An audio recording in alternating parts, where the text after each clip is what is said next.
আসসালামু আলাইকুম। এই কুট্টাপাড়া মাঠ নিয়ে কিছু বলেন। কোনো স্মৃতি আছে এই মাঠে? অবশ্যই স্মৃতি আছে। আমরা তো অনেক খেলাধুলা করি, প্রচুর। এটা তো আইলি মনে হয় আমার। বিশেষ করে ক্রিকেট খেলাটা হচ্ছে সবচেয়ে বেশি।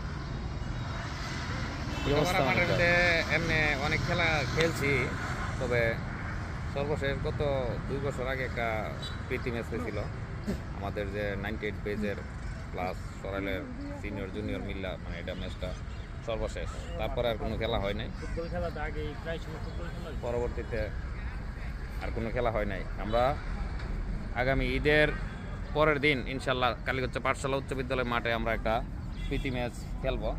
সেখানে আপনাদের সবাই আমন্ত্রণ রইল, আপনারা উপস্থিত থাকবেন। সুন্দর একটি উপভোগ্য খেলা হবে, আশা করি। সবাই ভালো থাকবেন। ঈদের পরের দিন হইতেছে? ঈদের পরের দিন, হ্যাঁ।